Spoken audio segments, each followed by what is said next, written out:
Before VE Day, this building was a Nazi arsenal. In it were housed some of the most powerful weapons the Germans ever hurled against our troops. This building was an arsenal of words.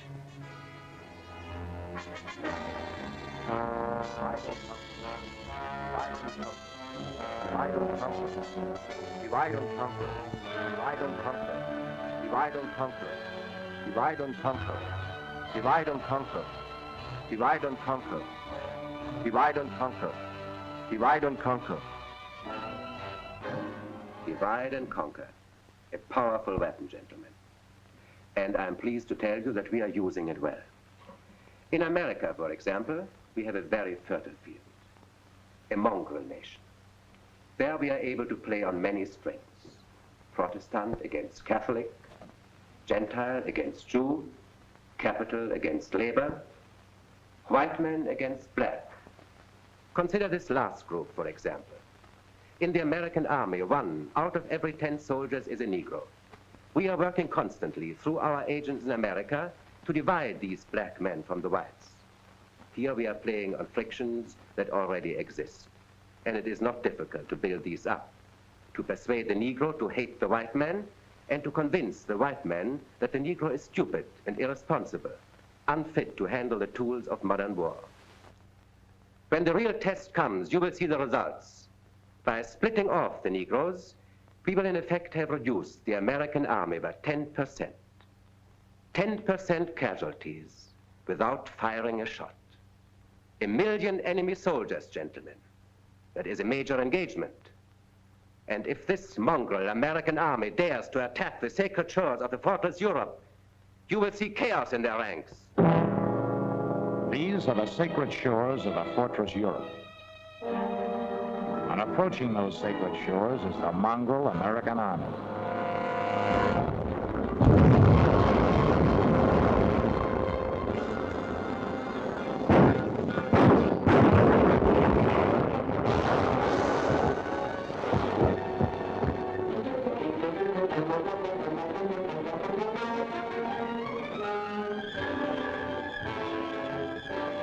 Protestant and Catholic, Jew and Gentile, rich man and poor man, black man and white. They all hit the same beach under the same enemy fire.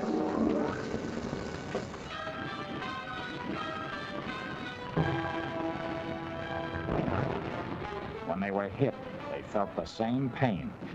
The same kinds of blood flowed from their wounds.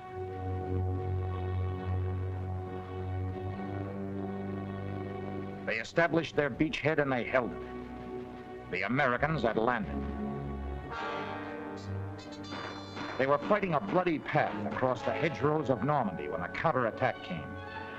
This attack came from the sky, but it wasn't the German Luftwaffe. For 3 days and nights, the storm swept the English Channel. It hit the beaches that were supplying our army and wrecked everything in its path. 2 years of careful planning and hard labor. 2 years of skill and sweat. Inland, 500,000 fighting men were using up supplies, and they couldn't wait for more. This gun would need ammunition. The tanks would need gas. The men would need food. But these supplies were marooned in ships offshore. The Germans held the ports, and they were encouraged. They had said we couldn't supply our army without a harbor. Now they were sure of it. It was impossible to deliver the goods over the beaches. Well, maybe it was impossible, but we did it. We did it with the strangest American fleet that ever put to sea.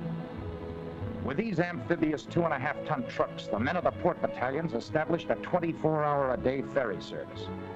They picked up the supplies from the ships offshore and delivered them where they were needed, on the continent of Europe.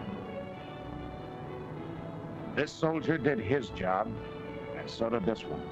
They had a common goal, and they delivered the goods. Ammunition for General Hodges' men, gasoline for Patton's tanks, food, clothing, vehicles. The products of the 5th War Loan were being delivered on time. Yes, it was a miracle. But we needed more miracles, bigger miracles, because now we had 1 million men on the continent of Europe. When this man ran out of ammunition, would there be more? When this soldier picked up a field telephone, could he get through to headquarters? Would there be gas enough to keep this tank rolling into the heart of Germany? Miracles. That's what we needed, a bunch of miracles, in a hurry. Broad, smooth highways. Railroads like the Union Pacific or the Santa Fe. Airfields with concrete runways for the heavy transports. We needed a harbor like New York or San Francisco. We needed a telephone switchboard that could reach 1 million men. And that's just what we got. These are the kind of men who did the job. The Germans said these men couldn't work with other Americans. They told this man he couldn't count on the American at the other end of the wire. They said he wouldn't be there. They said he was shiftless, lazy, slick,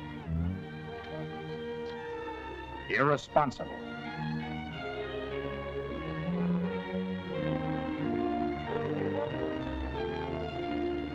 These engineers built a modern airfield in record time. This railroad would never match the Santa Fe, but it would carry ammunition to blast the crazy notion of a master race. These men knew the score. They were busy hating Germans, not each other. Patton's men needed gasoline, and that's what these soldiers gave them. They laid a pipeline from the Channel to the Rhine. The port of Cherbourg was taken by American troops late in June. A week later, on July 4, the harbor was operating. It was operating because these men had been working on a round-the-clock schedule for 7 days. The 4th of July. Back home, that's a holiday.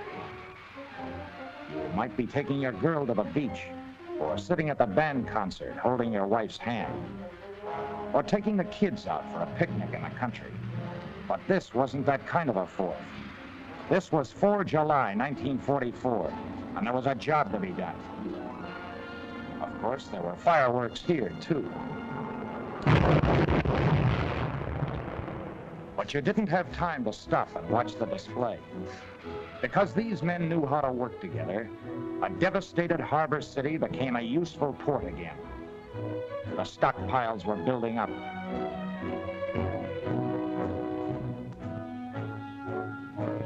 But up forward, the armies were on the move. The first was smashing across Normandy. 10, 15 towns a day. Patton made a wide-end run and slashed to within 25 miles of Paris. They were outrunning their supplies. There was talk about running short of artillery ammunition and food and gasoline. One thing saved the day: a steering wheel and a pair of hands. 9,000 steering wheels and 9,000 pairs of hands. The Red Ball Highway, a trucking job that carried the goods from the docks of Cherbourg to the armies at the front. The schedule, 24 hours a day. The drivers, a bunch of American soldiers. Men who drove from sunup through blackout. Men who were bombed or strafed, and sometimes killed by mines. The Germans said these men were only good for pushing wheelbarrows or toting boxes. Well, if this is toting boxes, nice toting, soldier.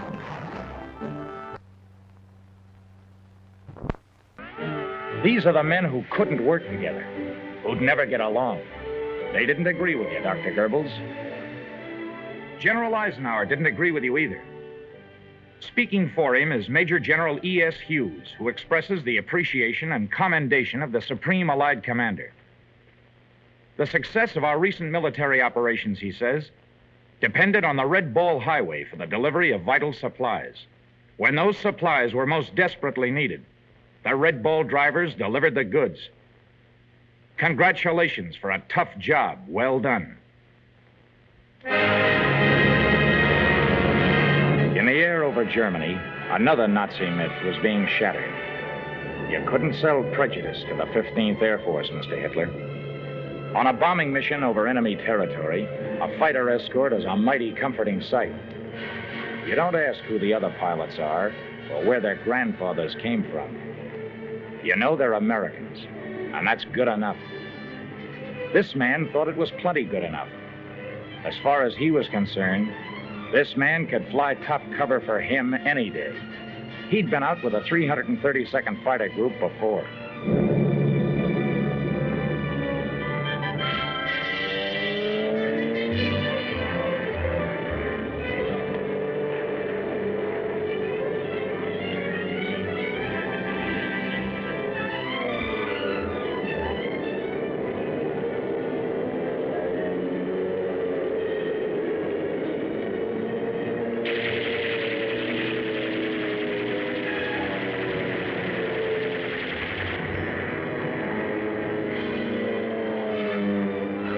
This is the man who couldn't master the tools of modern war. Remember?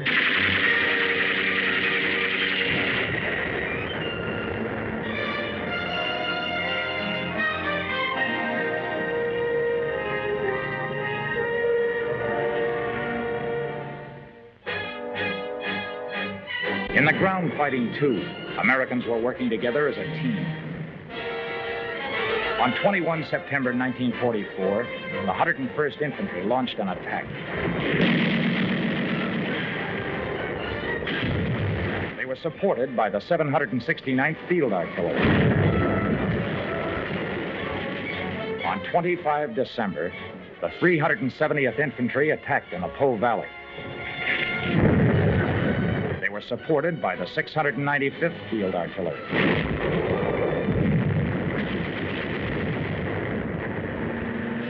On 16 March 1945, the 409th Infantry cracked the famous Siegfried Line. Running interference for them was the 761st Tank Battalion. This veteran tank outfit fought with the 3rd, 7th, and 9th Armies. Landing in Normandy, they fought their way across France, Luxembourg, Belgium, and into Germany. In an official citation, Major General M.S. Eddy, Army Corps Commander, said, I consider the 761st Tank Battalion to have entered combat with such conspicuous courage and success as to warrant special commendation. To this, Major General W.S. Paul, Division Commander of the 26th Infantry, added, Your battalion has supported this division with great bravery.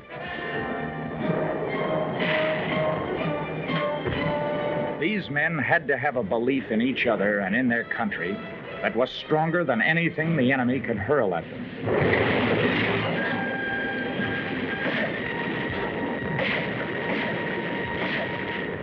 This German gun fired Nazi propaganda as well as Nazi high explosive.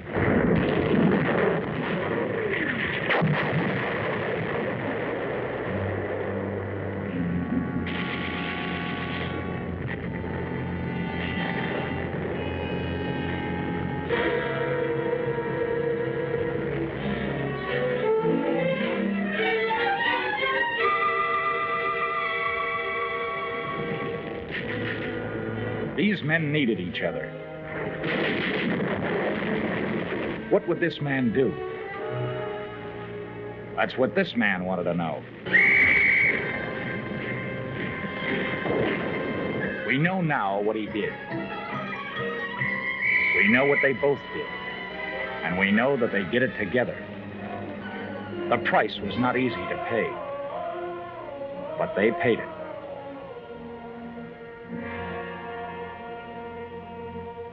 Together, they hammered out a monument to the idea of unity.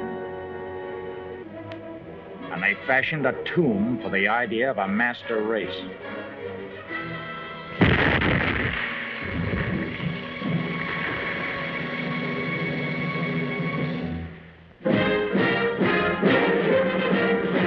These are the Americans who did the job. They didn't think that America was perfect. They knew it wasn't. They didn't believe that prejudice doesn't exist, because it does. But they all agreed with Sergeant Joe Lewis when he said, There's nothing wrong with America that Hitler can fix. And they proved on the battlefields of Europe that there's nothing wrong with America that Americans can't fix. Jericho, Jericho.